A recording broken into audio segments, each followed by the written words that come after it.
السلام عليكم ورحمة الله وبركاته. طلابي حبايبي طلاب تالتة اعدادي، عاملين ايه؟ يا رب تكونوا بخير وصحة وعافية ان شاء الله. ميعادنا النهاردة في الدرس الثاني في المنهج بتاعنا، تكملة للدرس الاولاني. اتمنى تكون ذاكرت الدرس الاولاني صح وقفلته صح، عشان ده تكملة عليه. وكمان نزل لك على التليجرام ونزل لك على اليوتيوب حل اسئلة كتاب الاضواء، ونزل لك على التليجرام كتاب الاضواء ذات نفسه. اتمنى ان انت تخش على القناه علشان تبقى متابع معايا، مش محتاج ان انت تشتري الكتاب موجود عندك في الجروب التليجرام. خلاص، مش عايز اطول عليك في المقدمه، كوبايه الشاي بتاعتك ويلا بينا. تعال نبدا كده بسم الله. النهارده في الدرس الثاني بيقول لي التمثيل البياني للحركه في اتجاه واحد. احنا خدنا المره اللي فاتت الحركه في اتجاه واحد زي حركه القطار وحركه المترو، فالنهارده باذن الله عايز امثله على شكل بياني. خلاص، تعالى كده نبدا باول سؤال عندنا في المنهج. بيقول لي في أول سؤال في الدرس بيقول لي علل. يستخدم العلماء العلاقات والأشكال البيانية للتعبير عن الكميات. ليه على طول هم بيستخدموا العلاقات البيانية ديت؟ علشان قال لي لسهولة التعامل معها. لسهولة التعامل معها. ليه؟ عشان تبقى الدنيا بالنسبة لهم اسهل شويه في التعامل. خلاص، ان هو لما يشوف شكل بياني احسن ما يشوف علاقه بيانيه كبيره. تمام؟ طيب، ده كده اول سؤال معانا في الحصه. تعالى كده نخش على تاني حاجه، المعلومه اللزوزه اللي انا محضرها لحضرتك، ودي الهديه اللي موجوده في الحصه دي.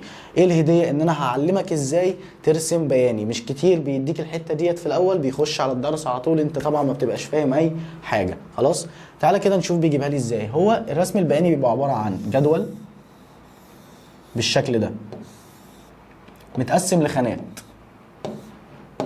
خلاص، متقسم بخانات، اي عدد خانات عادي. تمام؟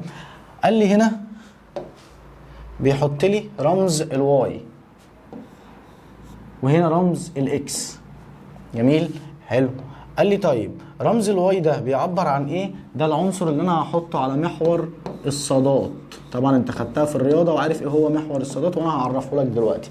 يبقى الواي ده بحطه على محور الصادات، والاكس ده بحطه على محور، برافو عليك سمعتك، السينات. يبقى الواي على محور الصادات والاكس على محور السينات. خلاص، وبيديك هنا قيم، وليكن 1 2 3 4 هنا 7 9 8 5 مثلا. بيديك هنا القيم ويقول لك الجدول ده ارسم لي العلاقه البيانيه دي. طب حضرتك بتعمل ايه؟ حضرتك بتعمل الاتي، بتجيب المسطره بتاعتك وترسم شكل بياني بالشكل ده. خلاص اهو، ده بنسميه محور السينات اهو. ده محور السينات، وده محور اهو محور الصادات.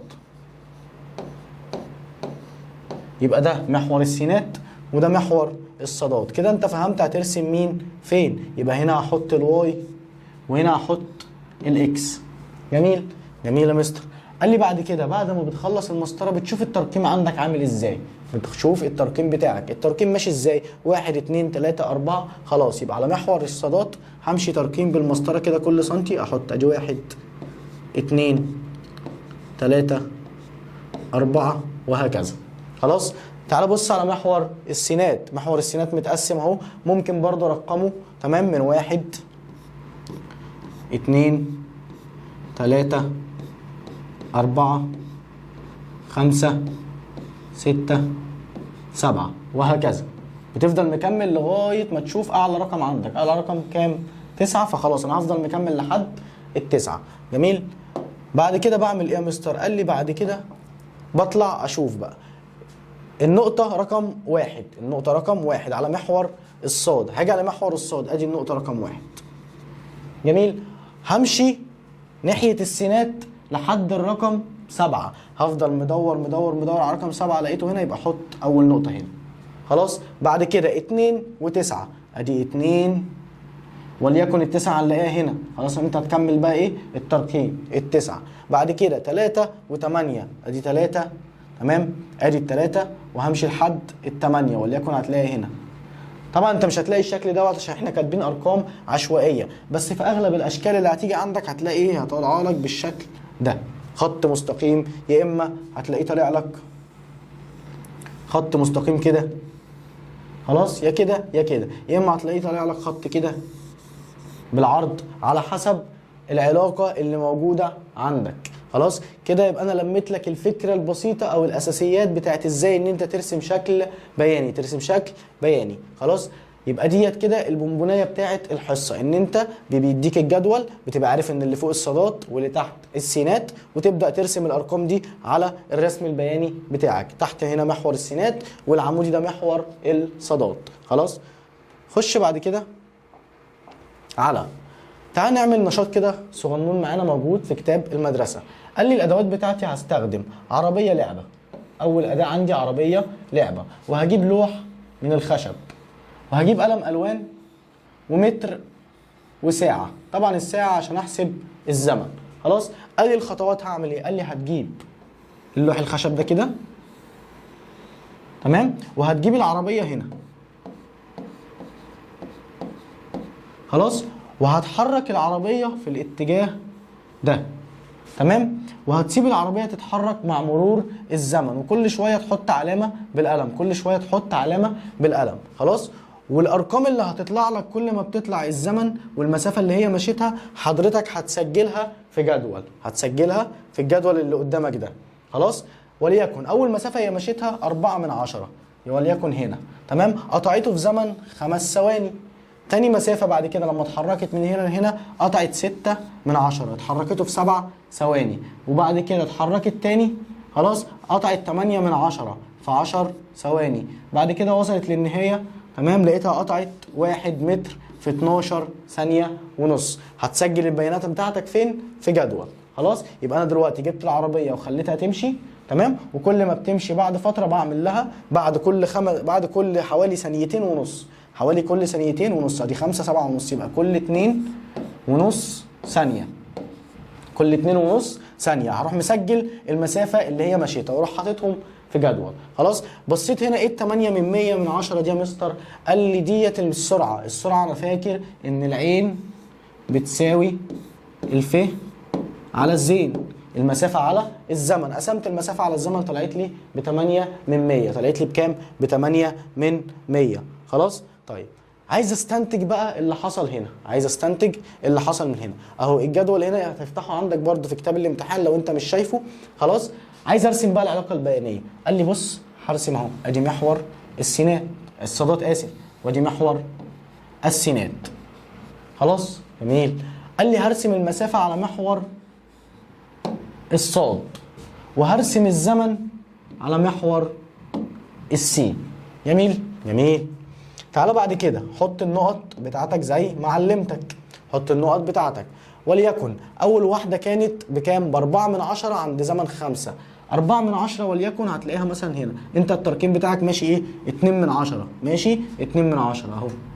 هعمل التركيب بتاعي كل 2/10، يبقى هيصبح هنا اهو ده كده 4/10، وده 6/10، وده 8/10، وده بالواحد.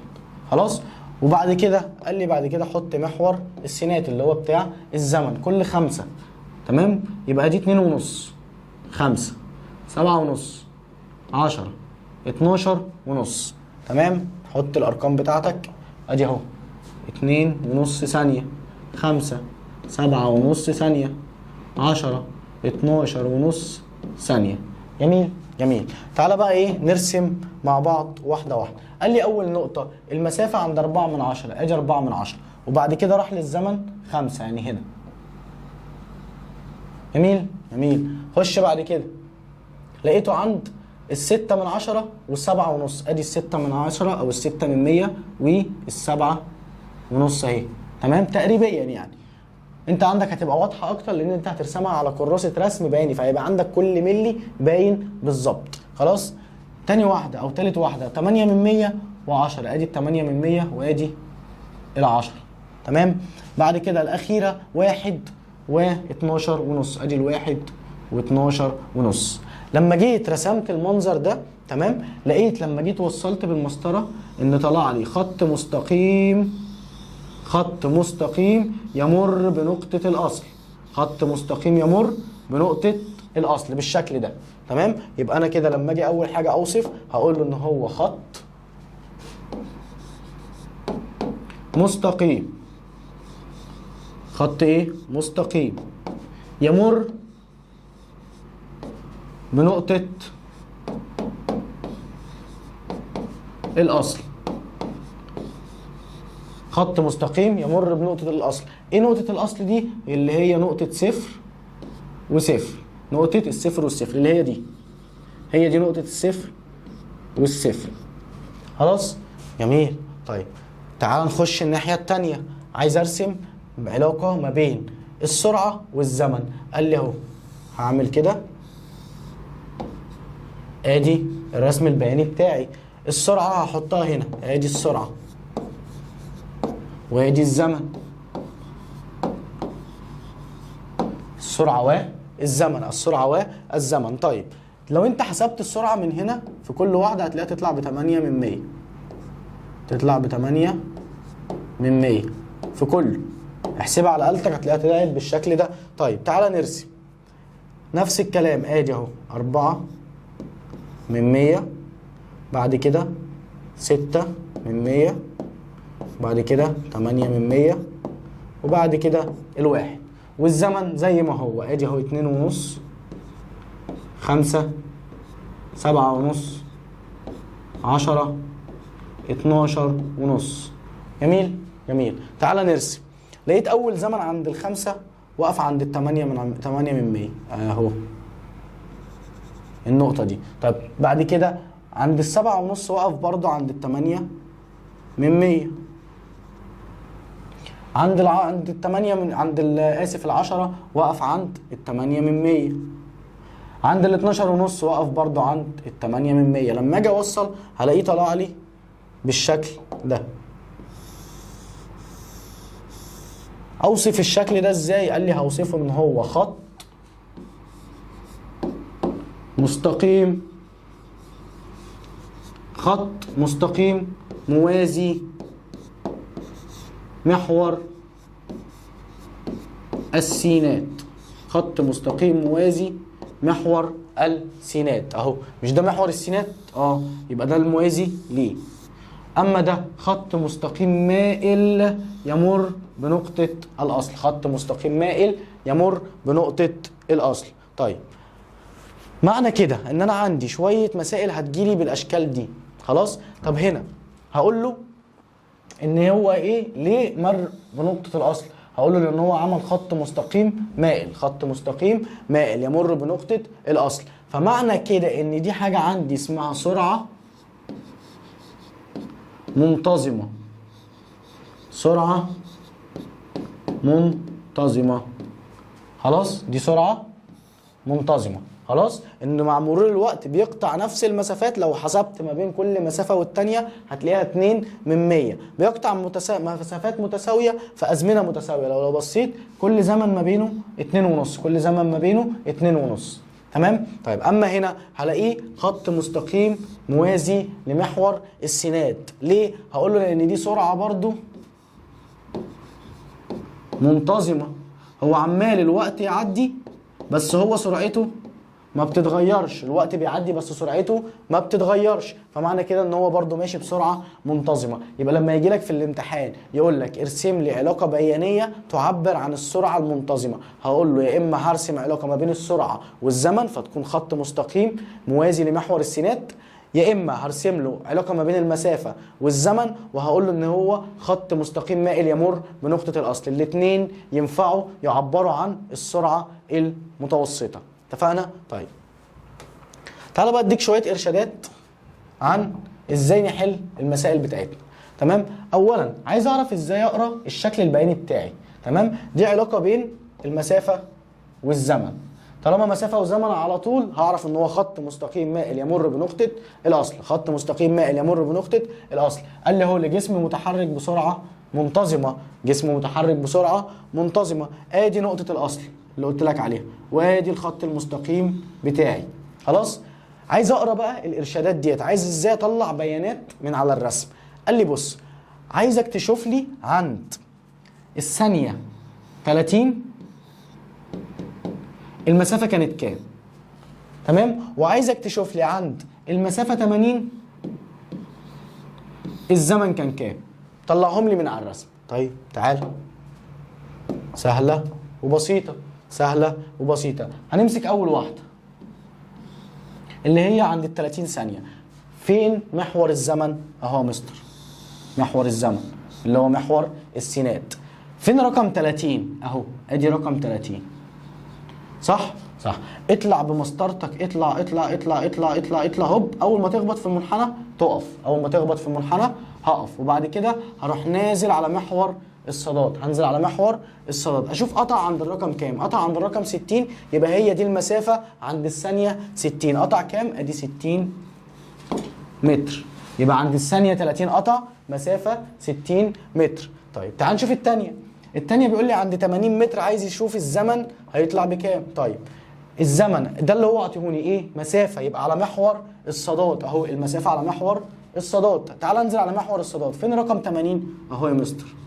طيب افضل ادخل بالرقم 80 لحد ما تخبط في المنحنى، وبعد كده انزل بيه على تحت، هوب لقيت الرقم ده اللي هو 40. يبقى عند المسافه لما قطع 80 متر لقيت الزمن طالع ب 40 ثانيه. خلاص؟ اي رقم عندك هتلاقيه كده. طب تعالى نجرب. عند الثانيه 20 عايز اشوف المسافه قد الثانيه 20 اهي، هفضل اطلع اطلع اطلع لغايه ما اخبط في المنحنى وانزل على محور الصادات، لقيتها طلعت ب 40 متر، وهكذا. يبقى ديت ازاي لما يجي لك شكل بياني تطلع منه، تمام، تطلع منه ايه؟ البيانات بتاعتك. خلاص؟ طيب شكل الامتحان بيجي لي ازاي في السؤال؟ بيجي لك بالشكل ده. بيقول لي اول حاجه الفرق بين المسافتين عند الثانيه 30. هو عندي هنا جسمين، الجسم A والجسم B. خلاص؟ عايز يشوف الفرق ما بينهم، المسافه بتاعتهم عند الثانيه 30. طيب سهله، تعالى كده يلا نعمل اللي عملناه من شويه. خش كده على المنحنى. فين الثانيه 30؟ هنقول الاول بالنسبه للجسم A. فين الثانيه 30؟ اهي. فين الجسم A؟ اهو. يبقى انت هتخبط في المنحنى ده، اطلع على الرسم البياني هتلاقيه خبط هنا، انزل على المسافه هتلاقيه قطع 500 متر. يبقى الجسم ايه عند الثانيه 30 قطع 500 متر. طب الجسم بي عند برضو نفس الثانيه، عند الثانيه 30 اطلع عند الثانيه 30 اخبط في المنحنى انزل على الصاد ب 300. يبقى عند الثانيه 30 الجسم بي قطع 300 متر. خلاص؟ هل هو عايز ده؟ لا مش عايز ده، هو عايز الفرق بينهم، يعني اطرحهم من بعض. يبقى الفرق هيساوي كام؟ هيساوي 200 متر. خلاص؟ هيساوي كام يا مس هدى؟ 200 متر. تمام؟ اتفقنا؟ طيب خش بعد كده. عايز الفرق بين زمن الوصول لنهايه السباق. طيب هو نهايه السباق كان فين؟ امسح ده كله عشان نبان الرسم معانا. فين نهايه السباق؟ نهايه السباق عند ال 500 اهو، الاثنين انتهوا هنا. خلاص؟ تعالى برضه هنعمل نفس اللعبه. عند الجسم ايه؟ هشوف هنا الزمن، هو نهايه السباق عند ال 500. تعالى عند ال 500 وامشي للجسم ايه اهو، انزل كده قطع عند 30 ثانيه، قطع عند 30 ثانيه. برافو عليكي، عند الثانيه 30 ادي الثانيه 30. طيب تعالى على الجسم بي.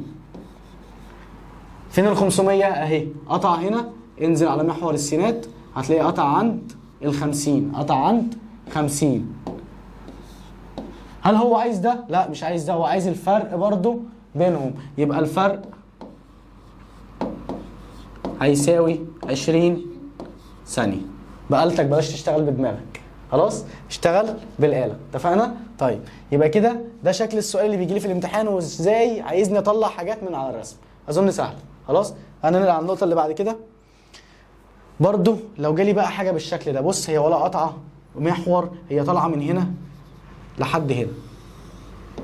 قال لي في اللحظة دي هم عايزين، في اللحظة دي هم عايزين يعملوا ايه؟ عايزين يجيبوا مسافة في النص، مش عايزين حاجة بادئة من الأول. خلاص؟ فعندي جسم ايه وجسم بي، فاخترعوا لي رمز اسمه رمز الدلتا. رمز دلتا، رمز الدلتا. عملوها كده بالرمز شكله مثلث. ليه مثلث يا مستر؟ تعالى تعالى تعالى، ما انا هعلمك دراسات. فاكر في الدراسات عندك ادي الخريطه بتاعت مصر، بتفضل ماشي اهو بتعمل كده، تمام؟ ومره واحده بتروح عامل دلتا نهر النيل وتروح نازل تمام؟ دي الخريطه بتاعتنا. فالخريطه بتاعتنا لما بنيجي نبص على الحته دي كده بنلاقيها بشكل المثلث، والحته دي في الدراسات عندنا اسمها الدلتا، صح؟ فاخدنا الاسم بتاع المثلث ده على اسم الدلتا. خلاص؟ جميل؟ جميل. قال لي طيب تعالى كده نبص في ارشادات المسائل دي، عايز اقول لك على كام نقطه مهمه. عندي اول حاجه عايز اطلعها من على الرسم حاجه اسمها الميل. حاجه اسمها الميل. يعني ايه الميل ده؟ الميل ده هو الخط دوت مايل قد ايه، هو جايه من اسمها، الخط ده مايل قد ايه فسميناه الميل. خلاص؟ الميل ده هيساوي دلتا على دلتا.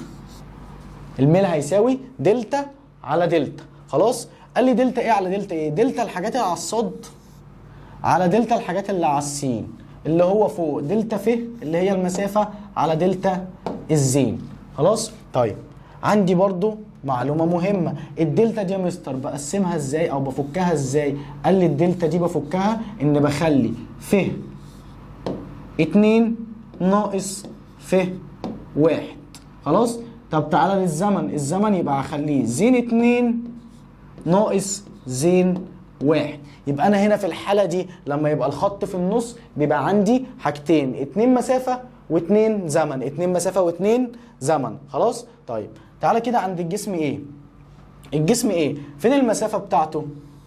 ب20. يبقى الجسم ايه اهو، المسافه بكام؟ ب20 متر. طيب طلع لي الزمن عند ال20 متر، الزمن بتاعه كام؟ ب10 ثواني. 10 ثواني. طيب خش على الجسم بي. الجسم بي، فين الجسم بي؟ اهو. خلاص؟ انزل كده اعرف لي المسافه، يبقى انزل على محور الصاد، طلعت ب 80 متر، يبقى المسافه بتاعته ب 80 متر. فين الزمن؟ تعالى عند البي وانزل على السين، طلع ب 30 متر. طب يا مستر انا هسمي انهي بقى واحد وهسمي انهي 2؟ قال لي بص اهو، تمام؟ هو بدأ من عند مين؟ بدأ من عند الاي، يبقى الاي دي دايما 1. وانتهى عند مين؟ انتهى عند البي، يبقى البي هي 2. تمام؟ يبقى عندي هنا دي فيه 2، وعندي ده زين 2، وعندي دي فيه 1، وده زين 1. خلاص؟ اتفقنا؟ طيب تعالى بقى احسب لي اللي هو عايزه. يبقى هو هنا لو جيت حسبت، فاكر من الاول قلت لك ايه؟ قلت لك دلتا ف على دلتا زين. سيبك من الدلتا خالص، ف على زين بيساوي عين. ف على زين بيساوي عين. يبقى الميل في الحاله دي هيديني قيمه العين، هيديني قيمه العين. خلاص؟ طيب تعالى احسبها. يبقى اهو العين هتساوي دلتا ف على دلتا زين، ف 2 ناقص ف 1 يعني 80 ناقص ال20 تحت، زين 2 ناقص زين 1 يعني 30 ناقص 10. احسبها على آلتك هتديك 60 على 20 يعني هتساوي كام؟ يعني هتساوي الصفر هيعمل الصفر 6 على 2 فيها 3 متر لكل ثانية. ده يعلمك ايه؟ يعلمك ان الميل دايما بيطلع لك قيمة حاجة موجودة عندك في القانون. تمام؟ طيب وريني القانون اللي بيربط انت من قبل ما تشتغل. قول لي يا مستر انا عايز اشوف القانون اللي بيربط بين المسافة والزمن. قلت لك الف على زين من قبل ما تشتغل في اي حاجه، ف اللي هي الصاد على زين اللي هي الزمن بتاعه السين، صح؟ هتساوي ايه؟ انا حافظ من المنهج بتاعي ان الف على زين بتساوي السرعه، فالميل اعرف ان الميل هنا هيطلع بقيمه السرعه، هيطلع بقيمه السرعه. جميل؟ اتفقنا؟ سهله؟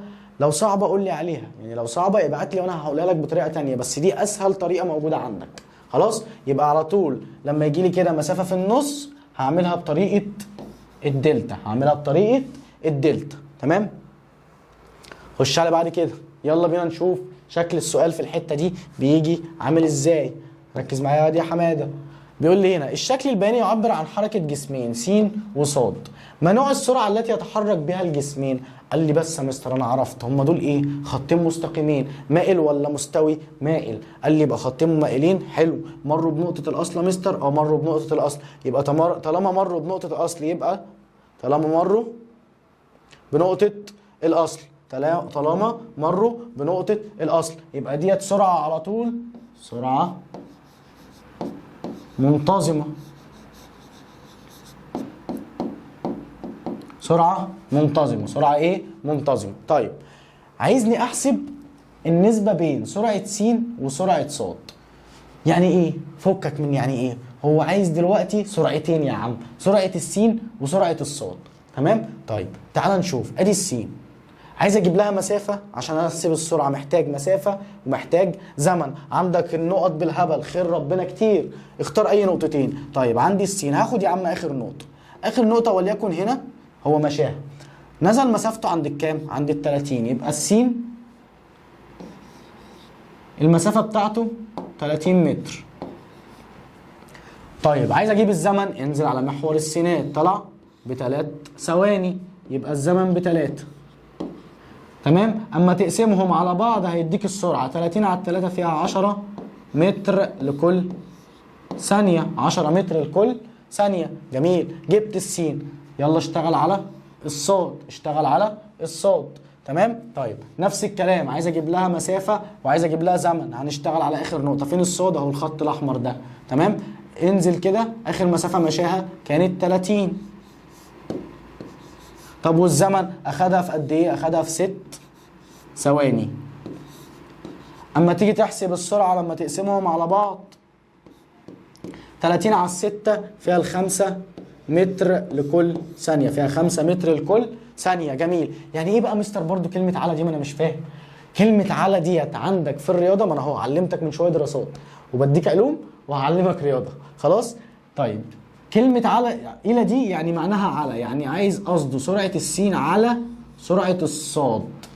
تمام؟ كلمة العلامة ديت النقطتين اللي فوق بعض دي يعني دي يقصد بيها على، يعني يعملهم لي على شكل كسر. خلاص؟ طيب تعالى كده نعملهم الأول على شكل كسر. تعالى نعملهم على شكل كسر. سرعة السين بكام؟ سرعة السين ب10. تمام؟ طيب سرعة الصاد ب5. اعملهم على الآلة هتلاقيها تطلع معاك ب2. معنى ان هي طلعت ب2 يعني 2 على الواحد. هل هو جايبها لي بالشكل ده؟ لا، هو جايبها لي بعلامة على، يبقى انا ارجعها له تاني بالعلى. يبقى سرعة السين إلى سرعة الصاد هتساوي 2، وارجع بقى العلى دي إلى 1. خلاص؟ يبقى ده اللي هو يقصده من السؤال، اللي هو عايز الشكل ده. خلاص؟ خلاص. طيب تعال نشوف. بيقول لي سؤال رقم 3، ايهما يتحرك بسرعه اسرع؟ ما انا خلاص حسبت، هقول له السين يتحرك بسرعه اسرع. ليه؟ هقول له لو ان السين قطع نفس المسافه، بص هما الاثنين قطعوا 30 متر، فهقول له ان السين قطع نفس المسافه بس في زمن اقل. ده قطع ال 30 متر في 3 ثواني، اما ده قطع ال 30 متر في 6 ثواني. خلاص؟ يبقى لما تيجي تجاوب على لماذا هتقول له لان السين قطع نفس المسافه اللي هي ال 30 متر بس في زمن أقل. دي إجابة السؤال رقم 3. يلا بينا نكمل. تعالى ركز معايا عشان عندي معلومة مهمة قوي عايز أقولها لك. لما يجي يقول لك ارسم لي علاقة ما بين المسافة والزمن بس تكون السرعة منتظمة، تكون السرعة منتظمة. قلت لك هترسم علاقة كده أهو. تمام؟ أدي الزمن وأدي المسافة، وأعمل له خط مستقيم مائل يمر بنقطة الأصل. دي كده الشكل بتاع السرعة المنتظمة. طب لو جابها لي بقى بسرعة غير منتظمة، طب هو أصلا ليه الشكل بيطلع كده؟ لأن أنت لو فاكر من قانون السرعة، العين بيساوي الف على زين. لو جيت بصيت المسافة والزمن هتلاقيهم بيتناسبوا علاقة طردية. علاقة طردية، يبقى حطها في دماغك، أي علاقة طردية هتجيلك هتلاقيها تطلع بالشكل ده. خلاص؟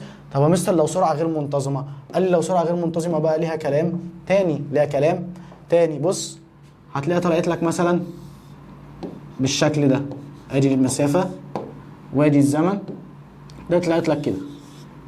او تطلع لك بشكل تاني مثلا وليكن كده، او هتلاقيها طالعة منحنى كده. اي شكل تاني غير الشكل ده تبقى سرعة غير منتظمة، تبقى سرعة غير منتظمة. طيب في بقى شكل اللي بيلخبطنا كلنا. بص لو جابها لك كده، لا مش هو ده، مش علاقة عكسية.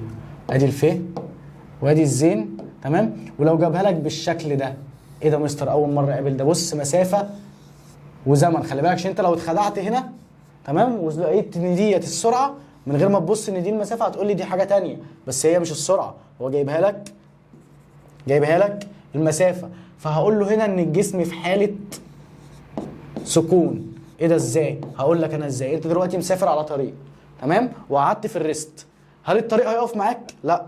طب الزمن هيقف معاك؟ لا، الزمن والطريق مكملين، بس انت اللي واقف، انت اللي قاعد فين؟ في الريست. فانت كده جسمك في حاله سكون، انت قاعد ما بتتحركش. اما الزمن والمسافه مكملين زي ما هم، باقي العربيات مكمله زي ما هي. خلاص، يبقى عندي كده الزمن والمسافه مكملين، اما حضرتك قاعد ما بتتحركش. خلاص، يبقى لما يجيب لك الشكل ده تقول له ان الجسم في حاله سكون، الجسم في حاله سكون. خلاص، تعالى بقى نخش على مفهوم جديد عندي النهارده، وده اهم حاجه في الحصه، مفهوم العجله.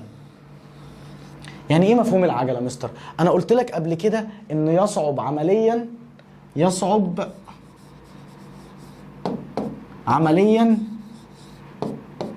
ان تسير السياره بسرعه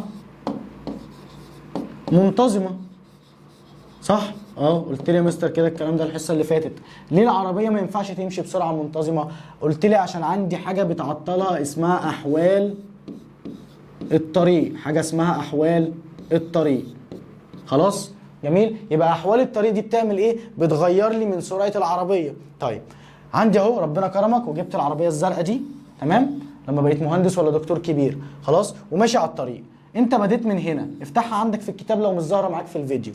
بدات من هنا، كان الزمن صفر والسرعه بتاعتك طبيعي صفر، ما انا لسه ما اتحركتش، انا لسه واقف. بعد ثانيه اتحركت سرعه 3، بعد ثانيتين اتحركت بسرعه 6، بعد 3 ثواني اتحركت بسرعه 9. لو جيت قسمت دول على بعض هتلاقي 3 على 1 فيها التلاتة، 6 على 2 فيها التلاتة، 9 على التلاتة فيها التلاتة. كل دول هيطلعوا تمام، كل دول هيطلعوا بايه؟ بتلاتة، كل دول هيطلعوا بتلاتة.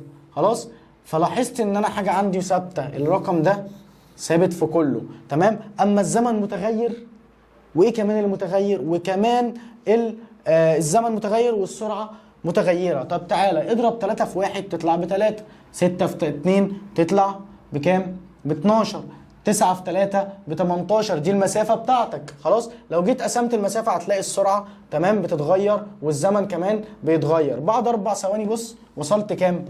وصلت 12 متر لكل ثانية. ده معناه ايه؟ معناه ان انا العربية اللي انا ماشي بيها دي، العربية الزرقاء الجميلة بتاعتك دي يا حمادة، خلاص، العربية دي بغير سرعتها كل وقت. بص، كل ما الوقت بيعدي سرعتها بتتغير، كل ما الوقت بيعدي سرعتها بتتغير كمان، يعني مش ثابتين، الاتنين بيتغيروا. فعملت حاجة هنا اسمها الحركة المعجلة. الحركة المعجلة. يعني ايه الحركة معجلة؟ قال لي زمان كانت البت نوسة تنزل مع مامتها السوق، تقول لها ايه يا بت؟ تقول لها بصي يا بت يا نوسة يلا عجلي نفسك. يعني ايه عجلي نفسك؟ يعني سرعي من حركتك، يعني مدي شوية في الشارع. خلاص، زمان كانوا بيتكلموا لغة عربية فصحى مش زينا دلوقتي يلا اديله هوبا. خلاص، فهنا الحركة المعجلة. ايه هي الحركة المعجلة؟ تعالى بقى نشوف ايه هي الحركة المعجلة مع بعض. هي الحركة التي تتغير فيها سرعة الجسم سواء بزيادة او بنقصان، سواء بزيادة او بنقصان. تمام؟ يبقى ساعتها الحركة المعجلة دي لو سواء السرعة بتزيد او السرعة بتقل. خلاص؟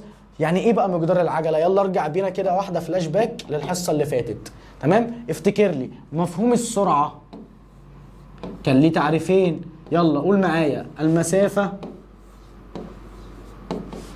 المقطوعة خلال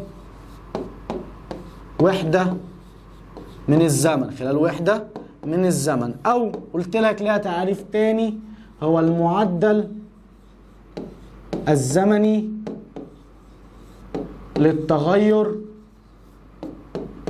في المسافة. هو المعدل الزمني للتغير في المسافة. صح؟ نفس الكلام العجلة عندي قال لي هي مقدار التغير، بس المرة دي في السرعة خلال وحدة من الزمن. المرة دي فين؟ في السرعة. يبقى اربطها كده، أنا شغال سرعة يبقى عندي مسافة وزمن، شغال عجلة يبقى عندي سرعة وزمن، عندي سرعة وزمن. خلاص؟ طيب او التعريف التاني اللي قلته لك، اي حاجه عندي فيها زمن اقول هي المعدل الزمني للتغير في الحاجه التانيه، يبقى هو المعدل الزمني للتغير في السرعه. اما السرعه هو المعدل الزمني للتغير في المسافه. خلاص، مش عايزك تحفظ كتير، انت لو فاهم هتعرف تحل. خلاص، يبقى هنا المعدل الزمني للتغير في السرعه يبقى دي العجله. اما السرعه، تمام، اما السرعه هي المعدل الزمني للتغير في المسافه. تمام. افتكر كده، لو تفتكر النكته اللي كان بيقول لك فيها ايه، كان يقول لك ايه، واحد قاعد في الصحراء زهقان مش عارف يعمل ايه، ما عندوش مواصلات، جاب السرعه قسمها على الزمن، طلع له العجله ركبها ومشى بيها. انا اسف على اللي انا قلته. خلاص، خش على اللي بعد كده. طيب العجله دي، تمام، ليها قانونين، ليها قانونين. العجله عندنا هرمز لها بالرمز ج. خلاص، بالرمز ج. قال لي الرمز ج ده هيساوي دلتا عين، خلي بالك بقى عشان كلمة الدلتا هتبدأ تدخل معانا، على الزمن. دلتا عين على الزمن. خلاص. طيب فاكر انا فكيت الدلتا دي ازاي؟ يلا بينا فكها. ادي القانون التاني عشان لو جابها لك في الامتحان في سرعتين. الدلتا قلت عين 2 ناقص العين 1 على الزمن. جميل؟ جميل يا مستر. طيب تعالى نحسب بقى. عايز اعرف بقى وحدة القياس بتاعتها. ما انا اي حاجة هاخدها هيبقى ليها قانون، ليها تعريف، ليها وحدة قياس. عايز اعرف وحدة القياس بتاعتها. يلا بينا واحدة واحدة. قال لي هي الجيم بتساوي من غير الدلتا يا عم، ادي عين على زين. خلاص. طيب العين وحدتها ايه؟ متر لكل ثانية، يعني متر على الثانية، صح؟ طيب الزمن وحدته ثانية. جميل؟ جميل. اقسم دول. انت عندك هنا في البسط، ادي هو البسط بتاعي، وادي اللي تحت ده المقام بتاعي. خلاص. طيب اقسمهم كل واحد لوحده. قال لي هيساوي اهو متر على الثانية، تمام، مقسوم على، تمام، مقسوم على الثانية. خلاص. عندك قانون في الرياضة لما كنت بتلاقي شكل بالمنظر ده، انا احسن لي احوله لعملية ضرب. احوله ازاي لضرب؟ عن طريق 3 عمليات: نزل، غير، شقلب. نزل، غير، شقلب. يلا بينا نطبق اللي احنا قلناه. نزل يعني هتنزل اول واحد اللي قبل العلامة. غير يعني غير العلامة، مكان هي تبقى اسمها تبقى ضرب. شقلب يعني اقلب دوت، لو بسط طلعه مقام، لو مقام نزله في البسط. ده ثانية يبقى 1 على الثانية. خلاص بقى انا عرفت في الرياضة كنت بضرب البسط في البسط والمقام في المقام، البسط في البسط والمقام في المقام. ميم في 1 بالميم. ثانية في ثانية. افتكر كده عندك في الرياضة س في س بس تربيع، صاد في صاد في صاد تربيع، في صاد تربيع. طب س في س يبقى بس تربيع. خلاص. يبقى الشكل ده عايز احوله بقى للشكل بتاعي. قال لي يبقى وحدة القياس متر لكل ثانية تربيع. دي وحدة قياس العجلة. ده الشكل ده عشان لو جه في الامتحان ورخم عليك قال لك استنتج وحدة قياس العجلة. استنتج وحدة قياس العجلة. همشي له الخطوات دي بالترتيب، هاخد درجتي كاملة. أي خطوة نقصت من دي هتبقى عليها نقص في الدرجات. خلاص. اللهم بلغت اللهم فشل. تمام. القانونين دول تحفظهم زي عينك. يلا بينا. قال لي بقى العجلة عندي انقسمت لنوعين: عجلة منتظمة. طب هل في عجلة غير منتظمة؟ لا. تمام. هي العجلة عندي عجلة منتظمة فقط، عجلة منتظمة فقط. قال لي هي العجلة التي يتحرك بها الجسم عندما تتغير سرعته بمقادير متساوية في أزمنة متساوية. يبقى هي العجلة التي يتحرك بها الجسم عند تغير سرعته بمقادير متساوية في أزمنة متساوية. هي العجلة أو هي السرعة. العجلة المفروض هي العجلة، هو ده تعريف العجلة المنتظمة. هي العجلة التي يتحرك بها الجسم، العجلة التي يتحرك بها الجسم عندما تتغير ايه؟ تتغير الحاجة اللي فوق اللي هي سرعته بمقادير متساوية في أزمنة متساوية. خلاص؟ طيب. عندي بقى وصفت العجلة دي المنتظمة بنوعين، وصفتها بنوعين: عجلة منتظمة موجبة وعجلة منتظمة سالبة. في سبب للكلام ده؟ طبعا في سبب للكلام ده. تعال نشوف السبب ايه. قال لي أول حاجة العجلة الموجبة. تمام. عايز احسب لما الجسم يبدأ حركته من البداية. خلاص، هو لسه واقف وهيتحرك تمام، لحد ما توصل سرعته 50 متر لكل ثانيه. تمام، السرعه خلي بالك بقى، انا بكتب سرعه ولا بكتب عجله؟ عشان لو بكتب سرعه يبقى متر لكل ثانيه، لو بكتب عجله يبقى متر لكل ثانيه تربيع. خلاص تمام. قطع المسافه دي قسمها، خلاص، كل مثلا 10 متر، كل 10 متر قطعه في 10 او في 5 ثواني، قطعه في 5 ثواني. تمام. طيب تعالى نعمل جدول.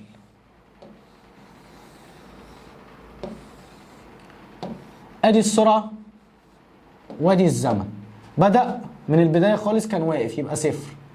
تمام، وصفر.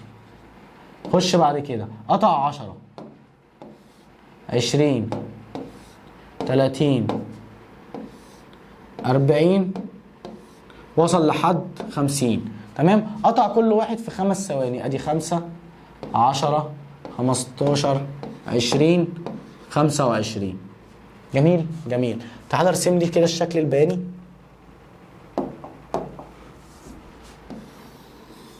ادي الشكل البياني. جميل. ادي السرعه وادي الزمن. يلا ابدأ. صفر وصفر اهو. تمام، 10 و5 وليكن ادي هطلع لحد ال10 واجي لحد ال5 هتقع هنا. طب بعد كده 20 و10 وليكن هنا. 30 و15 وليكن هنا. طيب 40 و20 هنا. 50 و25 لقيتها وقعت هنا. جيت اوصل لقيته طلع بالشكل ده. خلاص، يبقى معنى كده ان هي بتزيد ولا بتقل؟ قال لي بتزيد. قال لي طالما طلعت بالشكل ده وبتزيد، قيمة العجلة هتطلع بالموجب. تيجي نجرب؟ تعال نجرب. خد نقطتين. مش انا قلت لك هنا لما يرسم لك علاقة زي دي الجيم بتساوي الدلتا عين، دلتا عين على الزين؟ طب امسح كده الكلام ده وتعالى نجرب بالارقام. تعال نجرب بالارقام. ادي الجيم هتساوي دلتا عين، يعني عين 2 ناقص عين 1 اهو. دلتا عين يعني بتساوي عين 2 ناقص عين 1. خد اي قيمتين وليكن هناخد دي ودي. تمام. طيب فين عين 2 اهو؟ دي اخر عين صح، اخر حاجه وصلت لها. وفين اللي بدأ بيها اهي؟ يبقى ال50 ناقص صفر على دلتا زين اللي هي عين زين دي اهو. دلتا زين اللي هي بتساوي زين 2 ناقص زين 1. فين زين 2 اهي؟ 25 ناقص صفر. احسبها على آلتك هتلاقيها تطلع معاك ب2 متر لكل ثانيه تربيع. بص هنا طلعت بايه؟ بالموجب. لو جيت حسبت 50 على 25 هتطلع معاك بالموجب. عشان كده سميتها عجله موجبه، عجله منتظمه موجبه. يبقى العجله المنتظمه الموجبه هتلاقيها بتعبر عندك عند الشكل ده. تعال الناحيه الثانيه.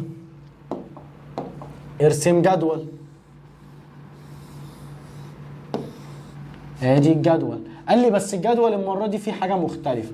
ايه؟ قال لي ان هو كان ماشي بسرعه 50 ووقف. معنى ان هو وقف يعني السرعه الاخيره بتاعته بصفر، وبادئ بسرعه 50 يبقى هو كان اول سرعته ب50. طيب ادي 50 نزل بقت 40 نزل بقت 30 نزل بقت 20 بقت 10 لغايه ما وصلت للصفر. الزمن ادي صفر 5 10 15 20 25. جميل جميل. يلا بينا نرسم، يلا بينا نرسم. ادي المنحنى بتاعي، ادي الصاد وادي السين، فوق السرعه وتحت الزمن. خلاص بقى انت لعيب بقى خلاص. تمام، اتعودت ترسم. طيب تعال نشوف اول نقطه 50 وصفر. فين نقطه الصفر دي يا مستر؟ هو الزمن فين؟ الزمن اهو. فين نقطه الصفر بتاعته؟ اهي، ما دي نقطه الصفر بتاعته. فين ال50 اهو؟ خلاص. طب 40 و5، 40 مثلا هتلاقيها هنا و5 هتلاقيها طلعت بره شويه في الحته دي. طيب 30 و10، 30 هتلاقيها نزلت هنا وال10 مثلا هتلاقيها في الحته دي. تمام. طيب 20 و15، ادي 20 و15 هلاقيها في الحته دي. خلاص. بعد كده 10 و20، ادي 10 و20 هلاقيها في الحته هنا دي. ما انا بطلع اهو ال10 فوق، تمام، وال20 اهي. ال10 فوق وال20 اهي. ما قلت لك ده محور الصاد وده محور السين في الاساسيات اللي عطاها لك في اول الحصه. اخر واحده 0 و25. فين الصفر بتاع الصاد اهو؟ تمام. فين ال25 اهي؟ تعالى وصل هتلاقيها طلعت معاك بالشكل ده. جميل جميل. هنا ليه بقى؟ هنا رحت مسميها انها عجله منتظمه بس سالبه. ايه ده يا مستر انت متاكد انها سالبه؟ يعني عادي لو طلعت في الامتحان سالب تطلع بسالب. هي اصلا اسمها عجله منتظمه سالبه. تعالى نحسبها. ادي الجيم نفس الكلام، دلتا ان على دلتا زين. هات لي عين 2 ناقص عين 1، صفر ناقص 50، صفر ناقص 50 تحت زين 2 ناقص زين 1، 25 ناقص الصفر. احسبها على آلتك هتلاقيها تطلع معاك على الآلة بسالب 2 متر لكل ثانية تربيع. اهو طلعت لك بالسالب. يعني عادي يا مستر في عجلة تطلع بالسالب؟ والله العظيم عادي تطلع بالسالب. سرعة لا، عجلة السرعة لا، العجلة عادي تطلع بالسالب. يبقى أنا كده عندي نوعين من العجلة المنتظمة، عجلة منتظمة موجبة وعجلة منتظمة سالبة. خلاص، وده المثال اللي هتلاقيه عندك في الكتاب. طيب تعالى بقى نشوف الرسومات البيانية بتاعت العجلة. تمام؟ قال لي واحدة واحدة، تعالى نشوف. قال لي متى تكون، ووضح لي الكلام ده بالرسم. تمام؟ طيب هو مين المتحكم في الموجب والسالب؟ لو تفتكر المتحكم هو السرعة. لأن بص هنا السرعة، الزمن هو ثابت، أما السرعة هي اللي متحكمة. هنا بدأ بصفر وانتهى عند 50، فلما جيت طرحت ال50 من الصفر طلعت بالموجب. بس هنا العكس، بدأ بال50 ونهى عند الصفر، فلما جيت طرحت صفر ناقص 50 طلعت لي بسالب 50 على 25 تطلع بسالب 2. يبقى مين المتحكم؟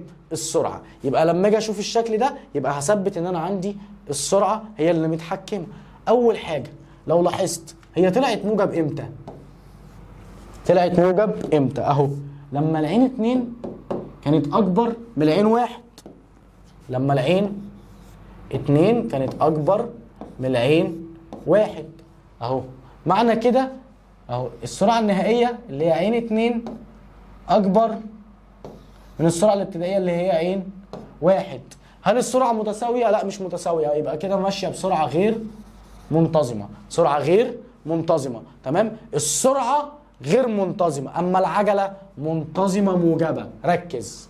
يبقى لما يقول لي العين 2 أكبر من العين 1، هقول له أنا كده عندي معلومتين: العين غير منتظمة، أما الجيم منتظمة، وفي معلومة الأهم اللي أنا عايزها إن هي موجبة.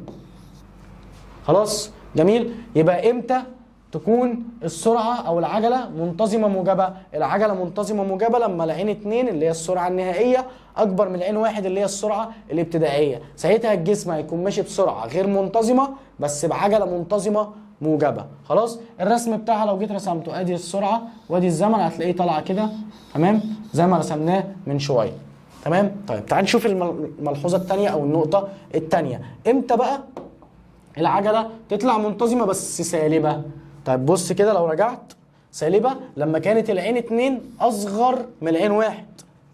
يبقى العين 2 أصغر من العين 1، أصغر من العين 1. هل القيمتين متساويين؟ لا مش متساويين، يبقى على طول السرعة غير منتظمة.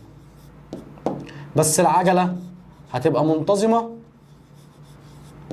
والكلمة الأهم إن هي سالبة، منتظمة سالبة. طيب بص أهو، هنا اهو متى تكون منتظمة سالبة؟ عندما السرعة النهائية اللي هي عين 2 تكون أصغر من السرعة الابتدائية اللي هي عين 1. ساعتها الجسم ماشي بسرعة غير منتظمة بس عجلة منتظمة سالبة.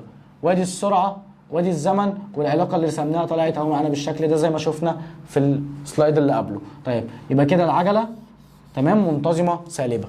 طب يا مستر هل ممكن العجلة تطلع بصفر؟ ازاي؟ تعال انا اقول لك. انا لو قلت لك مثلا الجسم بدأ عند الحركة دي عند النقطة ألف كانت سرعته 50 متر لكل ثانية، نهى عند هنا ب بس برضه فضلت سرعته 50 متر لكل ثانية، وقطع ده كله في 10 ثواني. احسب لي العجلة. عندك سرعتين؟ عندي سرعتين، ودي النهائية اللي هي 2 ودي الابتدائية اللي هي 1.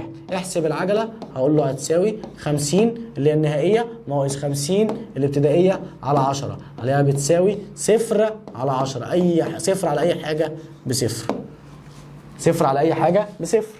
تمام؟ فهقول له هنا امتى العجلة تساوي صفر؟ لما تكون العين 2 بتساوي العين 1. العين 2 بتساوي العين 1، ركز. يبقى لما تكون السرعة النهائية بتساوي السرعة الابتدائية، خلاص، يبقى هقول شايف بص هنا السرعتين مالهم متساويين. يبقى لما اقول ان السرعة النهائية بتساوي السرعة الابتدائية هقول ان دي سرعة منتظمة. ما خلاص بقى ماشية بانتظام، غير التانية كانت السرعتين غير متساويين، اما دي سرعة منتظمة. طب والعجلة؟ هقول له العجلة بتساوي صفر، او يبقى السرعة النهائية اللي يعني 2 بتساوي السرعة الابتدائية، اصبحت السرعة منتظمة واصبحت العجلة بصفر. فهتمشي هتلاقي ماشية معاك بسرعة منتظمة اهي، خط مستقيم موازي لمحور الزمن اللي هو محور السينات. خلاص؟ مهمة؟ مهمة. سهلة. اظن بالرسم والشكل والامثلة اللي قلناها بقت اسهل كمان. طيب تعالى بقى شوف حل مسائل العجلة. مسائل العجلة، طلعت بياناتك صح هتعرف تحل، قريت المسألة صح هتعرف تحل، عرفت فين السرعة الابتدائية والسرعة النهائية هتعرف تحل. خلاص؟ عرفت هي بتتزايد فحط لها موجب ولا بتتناقص احط لها سالب هتعرف تحل. خلاص؟ فلازم اقرا مسألة العجلة كويس. تعال نشوف الارشادات اللي هو عطيهوني. قال لي هنا اول ملحوظة، لما يتحرك الجسم بسرعة منتظمة، ايه اللي هيحصل؟ قال لي ساعتها ان العين 2 هتساوي العين 1، وبالتالي لما اجي اجيب الدلتا عين اطرحهم من بعض هتساوي صفر، فينتج عنه ان العجلة بتساوي صفر. فهقول هنا ان الجسم بيتحرك سرعة منتظمة. طب هو لازم في المسألة يجي يديك السرعتين وانت تكتشف ان هم متساويين؟ لا. ليه؟ عشان هو لو قال لك الجسم بيتحرك بسرعة منتظمة تلقائي تقول له العجلة بصفر من غير ما تحسب. خلاص؟ طيب تعالى نخش على الملحوظة التانية. بيقول لي بقى لو الجسم بيتحرك بس بدأ حركته من السكون، يعني العين 1 هتساوي صفر. تمام؟ طيب تعالى احسب العجلة. هتساوي العين 2 ما عنديش قيمتها، هحط رمزها زي ما هو. العين 1 بصفر، الزمن بزين، يبقى الجيم هيساوي عين 2 ناقص صفر بعين 2 على الزين. خلاص؟ الارشادات دي علشان عايزه واحد اللي هو بيلخص. انا خلاص هحفظ القانون، بس انا مش عايزك تحفظ اهو. عايز تحفظ القانون احفظ القانون. لو قال لك ان العين الاولى اللي هو بدأ من السكون هقول له ان العجله بتساوي السرعه النهائيه على طول على الفتره الزمنيه اللي هي الزمن. طب تعالى شوف الملحوظه الثالثه. قال لي فيها ايه؟ قال لي الملحوظه الثالثه قال لي ان هو الجسم يتوقف عن الحركه، سواء بقى لو راكب عربيه او قطر. تمام؟ هو قال لك توقف عن الحركه، او قال لك ان السواق بتاع العربيه او القطر داس على الفرامل، ضغط على الفرامل، معنى كده ان هو هيقف في الاخر. يعني عين 2 هتساوي صفر، احسب، يبقى هتساوي عين 2 اللي هي بصفر، عين 2 اللي هي بصفر، صح يا مس هدى؟ بصفر، وعين 1 زي ما هي، والزين هتنزل زي ما هي، يبقى الجيم هتساوي سالب عين 1 على الزين. ده لو عايز تحفظ القانون على طول. تمام؟ مش عايز تحفظ القانون، خلاص انت عرفت ان هو السواق داس على الفرامل، يبقى على طول العين 2 بصفر، وعوض بيها في القانون ان هي بصفر. تمام؟ تعال نشوف مسألة على اللي اخدناه دوت. قلت لك مسألة العجلة عايزك تقراها كويس. قال لي اول حاجة دراجة تتحرك من السكون. هوب امسك كلمة من السكون، يعني العين 1 بصفر. كمل. لتصل سرعتها إلى 10 متر لكل ثانية، يبقى العين 2 ب10 متر لكل ثانية. بعد كام؟ بعد 5 ثواني. يعني الزمن هيساوي 5 ثانية. قال لي وعندي عداء ده اللي هم الناس اللي بتلعب سباقات الجري. تمام؟ طيب عندي بعد كده سرعته ب4، يبقى العين 1 بتساوي 4 متر لكل ثانية. حتى يتوقف، قال لك ايه؟ حتى يتوقف، يبقى العين 2 بتساوي صفر، الزمن بتاعه بعد 2 ثانية. طيب يلا بينا نحسب. هنشتغل الاول على الدراجة. قال لي الدراجة يبقى الجيم هتساوي عين 2 ناقص عين 1 على الزين او الدلتا زين، هتساوي العين 2 ب10، العين 1 بصفر، تمام؟ الزمن ب5. احسبها على آلتك، 10 على 5 تطلع معاك ب2 متر لكل ثانية تربيع. ركز، طلعت معاك ايه؟ موجب. كده يبقى انا جبت العجلة بتاعت الدراجة. طب بالنسبة للعداء بقى، تعالى نحسب العجلة بتاعته. نفس الكلام، عين 2 ناقص عين 1 على الدلتا زين. يلا بينا نعوض. العين 2 بصفر ناقص العين 1 ب4، الزمن بتاعه ب2. هتحسبها هتلاقيها على الآلة -4 على ال2، تطلع معاك بسالب 2 متر لكل ثانية تربيع. كده انا خلصت. لسه فاضل جزء تاني في المسألة، بيقول لي مع ذكر النوع. النوع طالما مطلع الناتج صح هعرف اطلعها. كده كده العجلة عندي بتبقى منتظمة، الاتنين هتبقى عجلة منتظمة، بس دي موجبة والتانية سالبة.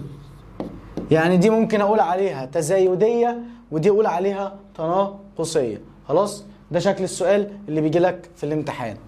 تعال نرجع على معلومة مهمة تانية، شكل تاني من الأسئلة اللي بتجيلنا على العجلة.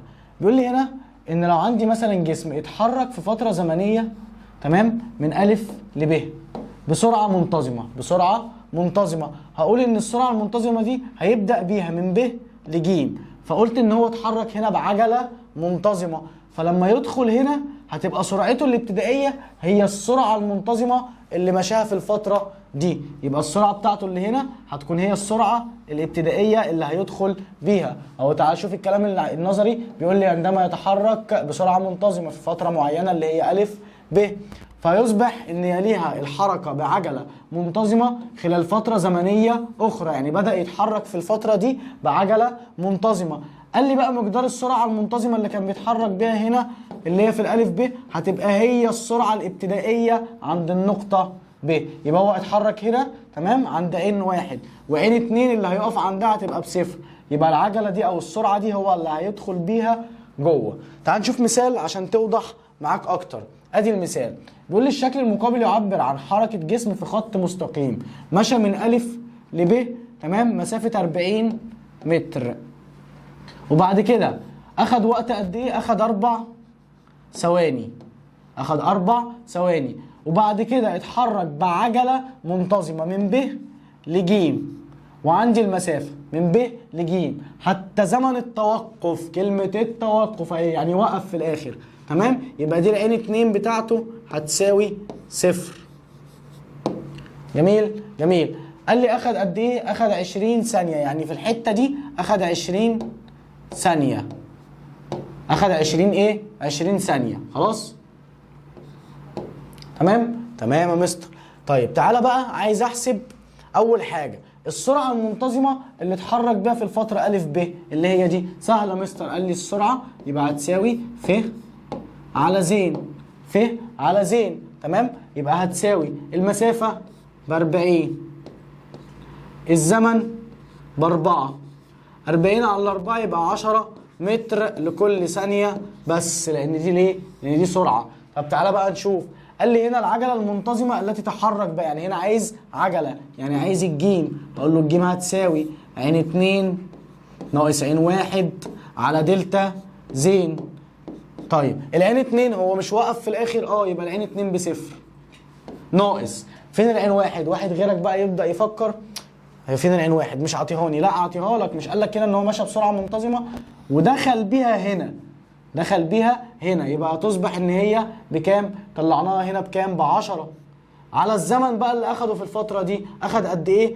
قال لي كده كان قايل لي اخد هنا 20 ثانيه، هتساوي سالب 10 على 20 هتطلع معاك بسالب نص. الوحدة متر لكل ثانية، بس هنا هتبقى تربيع علشان دي عجلة. خلاص؟ دي عجلة. اتفقنا؟ العجلة بمتر كل ثانية تربيع، أما السرعة بمتر لكل ثانية فقط. ده شكل السؤال اللي بيجيلك على الحتة ديت في الامتحان يا بطل.